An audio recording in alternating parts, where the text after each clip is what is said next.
Hello there, it's me, Martin Cross, and I'm joined by Clark Dean. If you joined us earlier and you had some problems connecting, sorry about that, but we had to make sure the internet was working, so we're live now. Clark Dean, US Rowing's new kid on the block, so to speak, new into the senior team at the tender age of 19 last year, and coming in with 2 gold medals and a bronze, actually, in his junior years, 2 of them in the single scull. So, Clark, it's lovely to be able to chat with you this afternoon. It's great to be here. Great to be here. I have the connection's good. I'm in some air conditioning now. Good to go. Happy to be here. That's fantastic. Really good. I know you've been training already this morning. Do you want to just run us through what you've been doing with your day and where you are? Yeah. So after so I'll go back to when the Olympics was, postponed. So when that announcement came, the whole U.S. team, we were out in Oakland at the training center, and once they announced that, most people went home. I was one of them. I actually drove home from Oakland, California to Sarasota, Florida. So that was a good 3 or 4 days in a van, which it was nice. It was scenic. It was lonely, but it was fun. It was like interesting. And then I took about a month, maybe a month and a half or around there off almost completely. I was cross training once a day. I would go out for a long run or a long bike. And then I'd say probably 4 or 5 weeks ago, I started kind of ramping up the training, started erging again, really slowly was getting into it. Now I'm starting to get back up to similar workouts to what I was doing, when I was preparing for, what was hopefully going to be me at the Olympics or me trying to make the Olympic team. But so getting back there now. But yeah, so right now I'm in Ocean City, New Jersey. My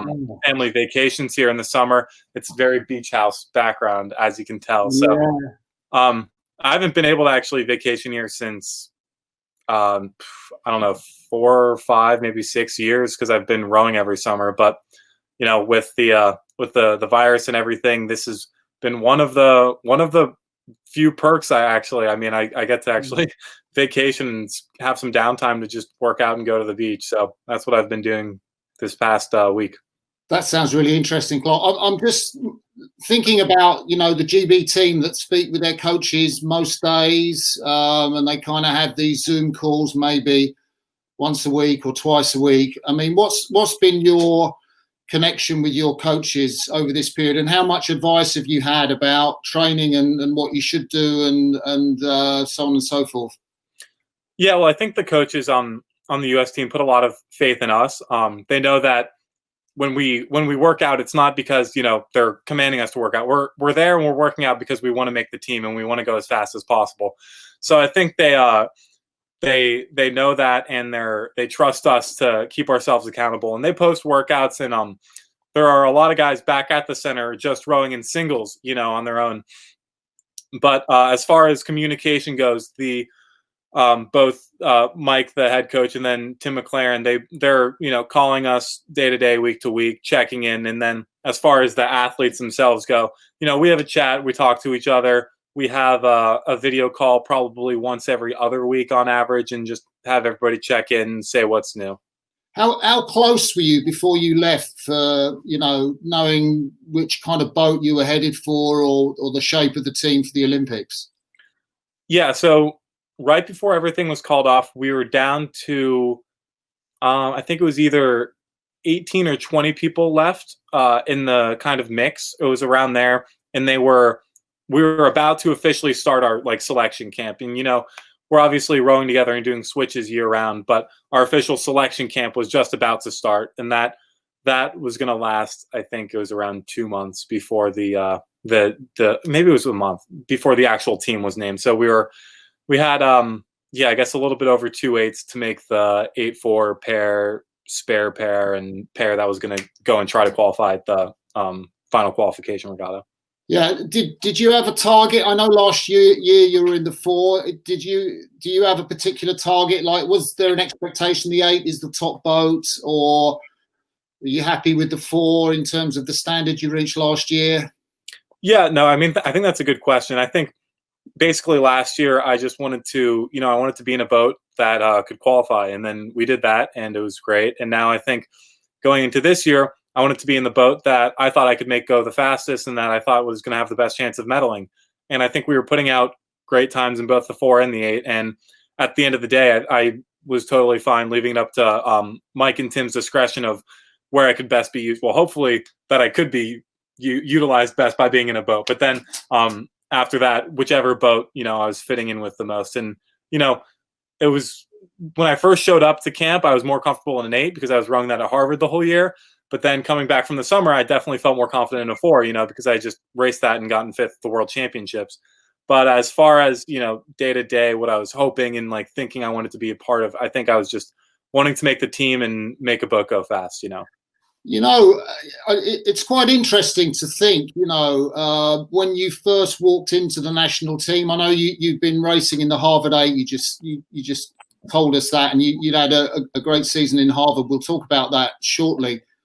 But what was the reaction of the guys? Were you aware of their reaction when you walked in to the squad? And it's a fairly competitive environment, and here's this new kid on the block. I mean, how were you regarded? Yeah, well, I think everyone has a certain amount of respect for each other because, it's not. I think one of the good things about rowing is it's really, as far as measuring your capabilities in the sport, it's pretty straightforward and objective, at least in terms of fitness, right? Like if it was the same position for, a soccer team or a football team, it'd be tough to justify bringing in someone so young, because it's a lot more about chemistry and the coach's eye, for example. Where rowing, it's not about that, but there's also the physical aspect, and based on results, I don't think I don't know, I didn't feel like I was not wanted there or anything. Everyone wants to be in the fastest boat possible. So, the idea is if you're there and think you should be in a boat, if you think you should be in a boat, that's why you're going to be there. And then after that, you're going to want everyone around you to be as fast as possible. So I think everyone's open to bringing in new guys. And then after the summer, we brought in a lot of guys who had just graduated in 2019. So I was still the youngest this last year, but there were a lot of guys who had just gotten out of college and were kind of in the same position as me of just coming from college rowing. It's kind of an interesting sort of duality between, on the one hand, you've got to be self-confident and think you're good and you can have self-belief in that environment, but on the other hand, I guess you kind of got to show humility. And I think one of your coaches, Charlie Butt at Harvard, talked about you having that sense of humbleness in terms of, I guess, what you had to learn. Yeah, well, I think that basically comes from, when I showed up, I was 19 and now I'm 20, but still there are guys, there was a guy in my boat, Tom Pezic, who we were trying to figure out if he started rowing before I was born. Like, so when you're trying to think about stuff like that, it makes sense for me to shut my mouth sometimes and kind of listen to other people's inputs, because whatever my success may have been up to now, there's still, plenty of room for improvement. Absolutely. In terms of results, fitness, technique, everything. So, when most of the coaches I've had, pretty much every coach I've had has been coaching longer than I've been alive. And I've only been rowing the past, 7 or 8 years of my life. It's pretty easy to come up with reasons to shut my mouth and listen. Yeah. That's interesting. I never had that gift of being able to shut my mouth. I think that's probably one of the things that would have made me a better rower, maybe. I just wonder, one of the things we were talking about before we went live was this notion of the guys having jobs and working and training in the national team, and that kind of it's a different model to, say, the British system where the guys are full-time athletes. How have you found working and training for the Olympics at the same time? And what do you think of that sort of model? Yeah, well, so I haven't had any experience, obviously, with the kind of, I would say, more standard model of the full-time rower. You get a stipend that you can live off of, et cetera. Because I think, America doesn't have that luxury because we aren't funded by the government at all. So we get funding from U.S. Rowing, which is the governing body for the sport, and then some funding from the USOC, which is like the Olympic Committee for all of America. But that's all privately funded in donations. So the amount that we're getting is definitely not enough to, like, it's not a full-time wage. It is a stipend. It'll sometimes cover housing, and when you're in the Bay Area, sometimes not even that. So it's a necessity having to work for sure, or else you'd be eating into your savings or whatnot. So, but I think it's been really great how now that the training center is in Oakland and all of these guys are having jobs, like we were saying earlier, it's that retention, which I think is the biggest area for improvement in America, where the standard American rower gets out of college and then they have between 1 and 3 years until the next Olympic cycle. And then they row for that many years, they crash on someone's couch, go to the Olympics, try to go to the Olympics. Whether they make it or not, then they're done. And then they move on with their life because they think, I'm not going to spend another 4 years, not having a job, having a not a dead end job, but not a job that they can really commit to and advance in. That's kind of what's traditionally been America's biggest problem, I think, and what I think Mike Teti thinks. And then moving the center to Oakland, and he's helped everyone get set up with jobs, and it's a much more sustainable camp environment, and we have more and more people sticking around year to year now, I'd say. What's your view of Teti? I'm asking you this question. I mean, he's one of my oldest friends in terms of rowing. We used to race against each other back in the day. There's a lot of hype that comes with his name and, success in the Olympics in Athens and so on. I mean, how much did you go in thinking, what's this guy like? And did he measure up to it, or was he different to what you expected? What was your experience of Mike? Yeah, well, there's obviously a lot of hype surrounding him and whatnot, and it's kind of the magic of the Teti coaching or whatever. But I think the magic of it is almost the lack of magic and analogies and whatnot. It's straightforward, and he knows that to be the best at Tokyo or wherever it is, we're gonna have the best guys, and we're gonna have to be rowing the best or be the strongest. If we have two of those three things, then we're gonna win.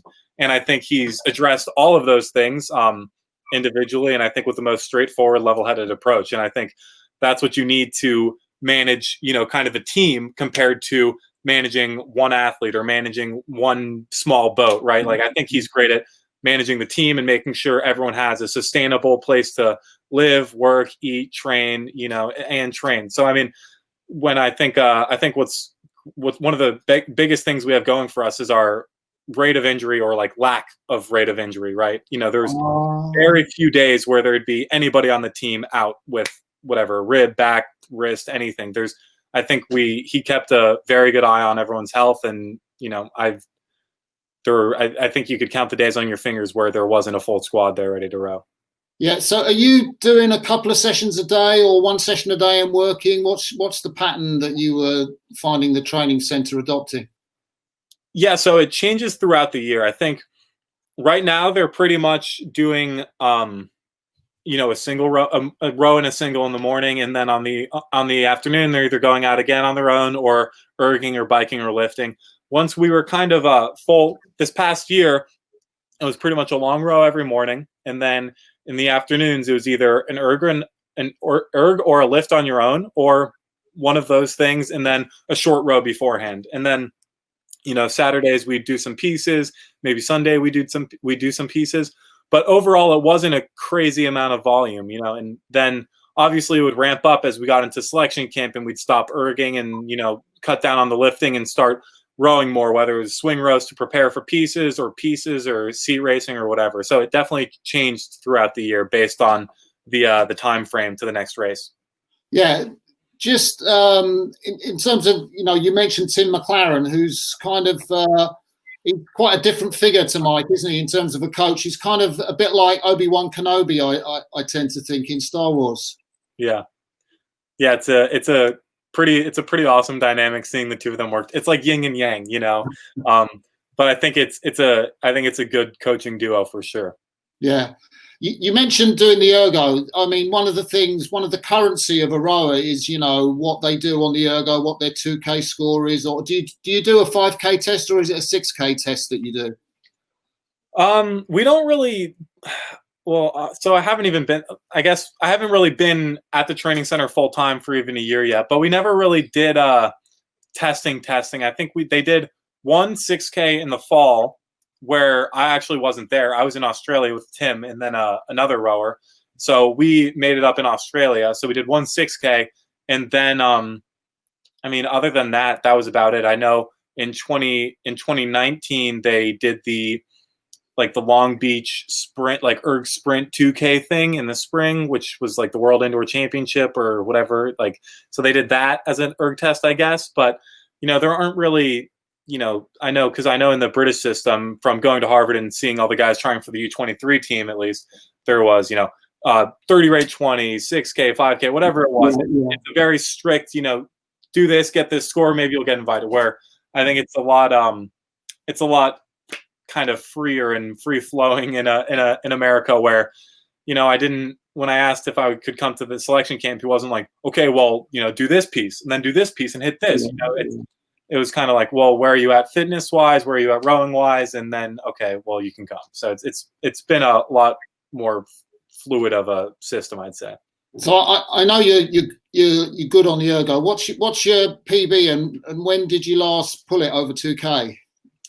So I haven't done a 2K since I was actually at school. Whoa, you're kidding. Yeah, no, so I kind of have done a couple 2K since then, but it's been in a really weird scenario. This past few weeks, there's been a this kind of like erg challenge online bracket thing that the people at Rowers Choice sent up. So they own like Resolute and Sykes, I think, and they set up this kind of online bracket where there's different distances each week, and you go head to head and you move on, and then the catch is like if you win you get $1,500, if you get second you get 1,000, and third you get 500. So I hear that, I'm like, okay, well, like if it works with college eligibility, why not? And granted, at that time where I signed up, I had not taken a stroke on the erg for probably 50 something days, so I kind of I was getting more and more in shape as I went, and the final of it was me against Olli Zeidler, and that was, I think he did it this morning German time. I did mine a couple days ago, but so that should be going up. That was like a 5-minute 54-second piece, and I've been getting in shape, but I had to take the last 2 weeks off because I got my wisdom teeth removed.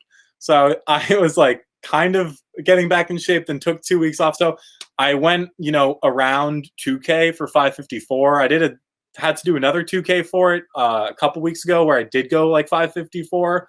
So that's what I'm at about now. But yeah, no, I mean, and back at Harvard, I was going in the 540s, and then, I hadn't been 2King, but I would assume I was, at that or better, hopefully, with a year of rowing at the training center. Yeah. Did you get a chance to talk with Olli at all? Not much yet, actually. So we've been in, a few email chains together, but I haven't followed up with him specifically. But I'd like to, because I don't think I've ever met him I've seen him in person, of course, but I don't think I've ever actually, shook his hand and talked to him. Yeah. I mean, I don't want to kind of, precipitate what we might talk about in a few minutes' time, but one of the attractive matchups of the Paris Olympics could be Olli Zeidler versus Clark Dean in the single.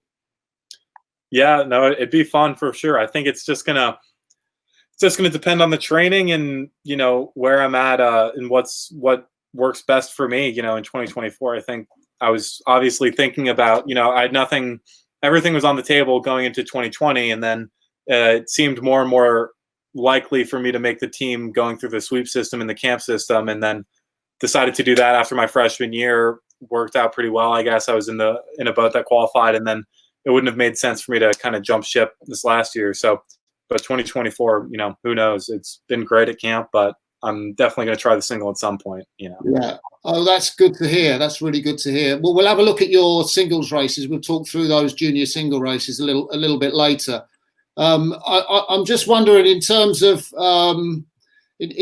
you as an athlete, one of the things that I think you said it was that you learned a lot at Harvard in that year you rowed there. As an athlete, you developed a lot. I'm just wondering if you could be a little more specific about that. What kind of things did you learn, and how did you develop as an athlete?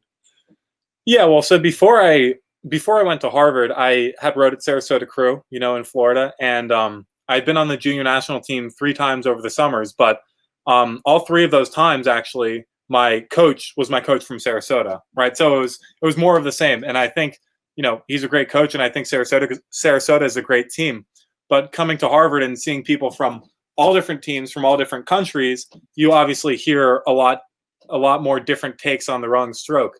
And I think I don't know. I think my freshman year at Harvard, I really started learning that I had to be more sympathetic to the boat. In high school rowing, I was lucky enough to pretty much just be big and strong and kind of jerk my way down the course. And then, I get to Harvard and I start racing all these other guys who are, old and strong, and it's, not that way anymore. And then going to the national team, it's even more so that way. So I think that's been the thing for me, is just, being more fluid and being sympathetic to the boat, whatever, that means based on the coaching style. And is that something you've learned in pairs or in smaller boats or as part of the 8? I mean, how did that get through to you? What was the coaching process where that sort of became unfolded for you? Because it's one thing for a coach to say be more smooth and be more fluid. It's another thing for the athlete to understand what that means, particularly when they're trying to work hard. Yeah, I think it depended on the kind of the program and whether that was Harvard or the senior national team. But I think both Charlie Butt and then Tim and Mike, they all were basically saying the same thing, which is, I tended to, from Sarasota, kind of jab it at the catch and then pull harder and harder and then rip it out at the finish. So the first thing I was thinking about was having just a really quiet finish. I would just try to literally think as quiet as I can, just, get the blade out. And now I'm trying to think about, getting a quiet catch where I'm not slamming it in, just popping it in at the end at the front without missing the water. And I think they've all three of those coaches that I mentioned have been, trying to get me there in different ways, whether it's the pair, the 4, the Cox 4, the 8, anything. They're all open to trying new ways, and I'm open to listen. And I think it's going well. I think I'm getting better.